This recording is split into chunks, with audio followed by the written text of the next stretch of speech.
know what? On second thought, you don't get the shiny, dangerous weapon. What I'm about to say is going to rub a few people the wrong way, but you know what? I don't care. I have my opinions. You have your opinions. You're allowed to them, and I'm allowed to mine. I say that a lot, but I really mean it because this is more of a conversation channel, where we talk about Star Wars. We don't sit here and say that I'm an authority of Star Wars or anything, but I've liked Star Wars since 1977 on opening day when it was just called Star Wars. And I've liked Star Wars ever since then, some 40 plus years later. God, I lose track how many years it's been. Somebody leave a comment. I don't feel like doing math right now. Math's hard at 3 a.m. But the point is, I've liked Star Wars since the beginning, and I continue to like it to this day in my 50s. Yeah, I'm that old. Man, maybe I should start an AARP baseball team or something. But I haven't just liked A New Hope. I haven't just liked The Empire Strikes Back or Revenge of the Sith.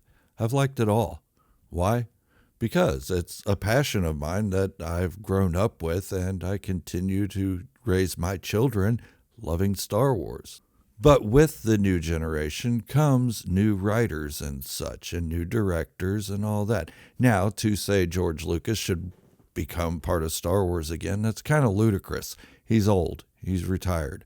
He does have a little bit to do with Star Wars, but with Dave Filoni, we're in capable hands. And that's what the AHSOKA series is showing us, that Dave Filoni has what it takes to bring back the magic of George Lucas. Now, it's not saying there isn't magic in the other series and movies and such that have came between that time. It's just saying that there's a little something extra.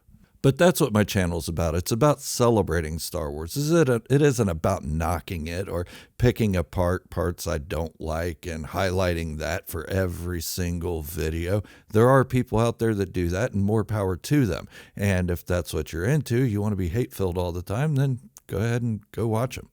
It's no sweat off my back. This isn't my livelihood. I don't make all my money off YouTube. I just like talking about Star Wars, and that's probably the way it's going to be for a long time. And I'm not going to bend my will or bend my opinion according to what comments say on my videos. That's not going to happen. So, yeah, trash me all you want. It's fine. I'm still not going to change. Now, does that mean I want people to flood away from my channel and mass hordes? No, not at all. I want everybody to enjoy Star Wars. I want you to talk about the positive aspects of it. Yes, there are some cringy moments. I don't love every episode of every show that's came out. But for overall, yeah, I like Star Wars a lot. I love it, actually. But before I get into my main topic of the AHSOKA series, let's hear a quick word from our sponsor. And I'm doing a new thing where I'm not the only sponsor of my channel anymore. No, that doesn't mean I'm trying to sell products for somebody else. I'm not the corporate type like that. But from CAD2988, you are the sponsor, buddy. Thank you. And to all those who have commented that they'd like to be a sponsor on my channel, your time is coming. Don't worry. Stick around for it. What color is an orange? Orange, you say? Good, you passed the test. Now subscribe to my channel and show everyone how intelligent you are. The world will know you're the best there is, and the Star Wars Cantina Band will sing your praises in an obscure language that requires a translator for anyone to understand. But at least they'll be singing about you, and it will stop them from performing Gangnam Style repeatedly. So, subscribe and be the best. And I think I've ranted long enough in the beginning. Sorry it's taken so long to get to the main topic, but I like talking about Star Wars and my love of Star Wars, so yeah, just get over it. Now, let's get back to the AHSOKA series, especially episode 3, where we see something interesting. Something that goes all the way back to the Clone Wars season 7, where we see Ahsoka Tano and Bo-Katan Kryze approach Anakin Skywalker and Obi-Wan Kenobi about helping them rid Maul from Mandalore, or rid Maul of Mandalore, I guess would be the proper term. Like I said, it's 3 a.m. My brain don't fire so well. Brain no worky. Ahsoka at that time had already had a distrust in the Jedi Council. She saw what they were willing to do to her when they thought she was a murderer. Yeah, it made her leave the council, leave the Jedi Order. I don't blame her. It's kind of a cult thing. Weird. But Ahsoka Tano at that time was not a Jedi. But prior to that, she had wanted to be a Jedi more than anything, as she trained under Anakin Skywalker in the Jedi Order. But that put distrust in her. It made her leave. and now she's on her own. And now let's fast forward to the AHSOKA series, where we see Hera Syndulla approach the New Republic Senate Council, begging for help to stop the return of Thrawn. Now, Hera Syndulla wanted to be a rebel. All through Rebels, her goal was to create a rebel faction that unified the galaxy against the Empire. Sounds correlated, doesn't it? Ahsoka wanted to be a Jedi. Hera wanted to be a rebel. More than anything. Well, not more than anything. She loved Kanan more than anything, probably, but she still sided with the rebels.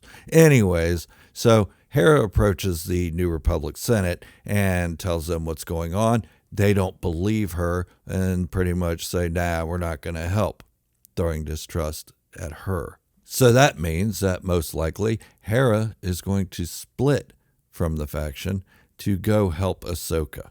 This is genius freaking writing.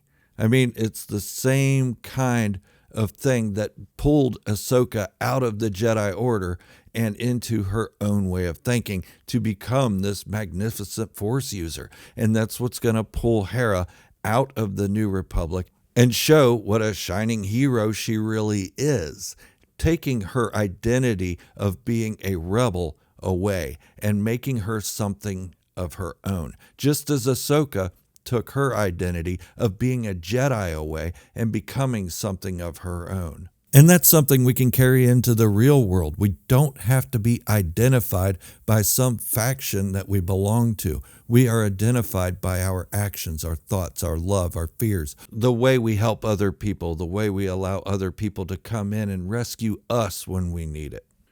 Okay, I guess I'm getting a little preachy now. I really didn't mean this to turn into a real world conversation, but I just think it's awesome the way Dave Filoni has put this into the Ahsoka series. I think it's awesome that he took what happened to Ahsoka, made her her own thing, and now it's happening to Hera Syndulla as well. Now imagine this. Hera goes off and helps Ahsoka Tano with stopping Thrawn from returning, which they're probably not going to do because that's part of the show. Thrawn has to be there.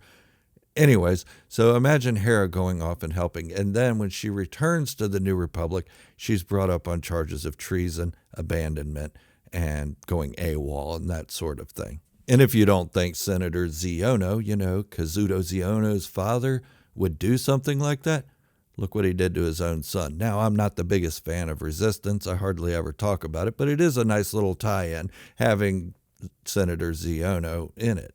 But he would absolutely throw Hera Syndulla under the bus if she makes him look bad. Think about it. Now, am I expecting all this to happen in the Ahsoka Tano series? No, I don't expect it, but it's something I think could happen, and I don't know if it's likely or not, but it very well could, and I think it would be a great way to bring George Lucas's statement back to real life, or back to Star Wars, by saying it's like poetry. It rhymes, each stanza with the last. And with Hera becoming this sort of figure that's going to be seen as treasonous, it rhymes with what happened to Ahsoka. It rhymes. It works. And it's genius. And on my part, I think it is. But whatever. If it doesn't happen, it doesn't happen. I'm not going to be upset about it, and I'm not going to pound my fists on my table and say, oh, you didn't do what I wanted you to do. No, like I said in the beginning, I love Star Wars, and I've always loved Star Wars, and I'm always going to love Star Wars, unless they totally tank it and turn it into porn or something. But what do you think about this scene in the Ahsoka Tano series, episode 3? You think it was genius? Do you think it was, a callback to what happened to Ahsoka, or the beginnings of that callback? I don't know.